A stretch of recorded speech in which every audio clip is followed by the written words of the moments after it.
Hi everybody. I want to do a quick video on the MTU settings for my network router, maximum transmission unit size.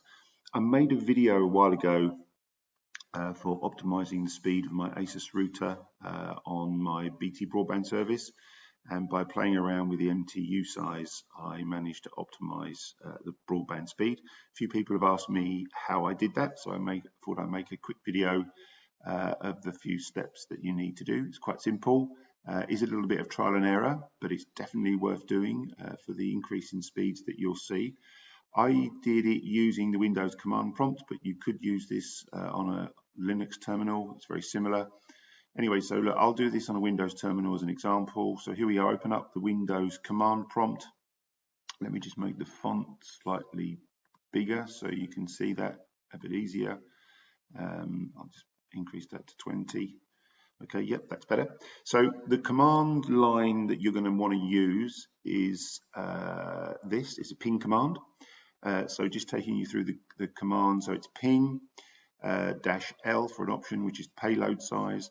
Probably best to start with around 1500 bytes for the payload size, and then set the fragment flag to do not fragment. And then use an external server to ping to. 8.8.4.4 is a Google server, so I'm going to ping that. So just hit enter. So as you watch the results come up, it said packets need to be fragmented. So that payload size of 1500 is too big. As you can see, I sent 4 packets. I didn't receive any, so it's 100% loss. So all you would need to do is go back and then go to somewhere lower. So I'll just try 1200. So go 200 or 300 lower, press enter. Here you can see I'm getting a response from the server. I got all 4 packets that I sent were returned, so no loss. So I now know that my optimal MTU is somewhere between 1200 and 1500. You should also take into account when you set your payload size that the payload header is 28 bytes. So the final setting you would need to add 28 to get your optimum number. So here we are at 1200, so I'll try now getting slightly smaller. I'll make it 1250 and press enter. Again, I'm getting a packet return, no packets lost, so I know that that is a viable MTU size. I'll make it slightly bigger. Let's try 1270 this time. Press enter.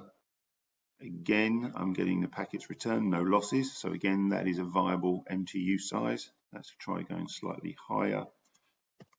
1280 this time and press enter. And now you're seeing it's fragmented. So I know now it's between 1270 and 1280. I'm just going to go very small increments now. So 1270, let's try 1272, press enter. And I'm getting a response, so that again, that's viable. I'm going to go quite small increments now because I feel I'm getting close to the optimum size. 1273, there we go, it's fragmented. So for me, I now know that my optimum MTU size is 1272.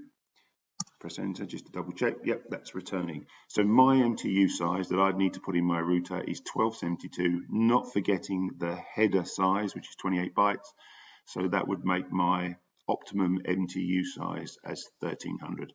And that's going to make sure I'm not getting any fragmented packets. I can send data as quickly as I can, which means I'll get my, I'll be able to make use of my maximum published data internet speed.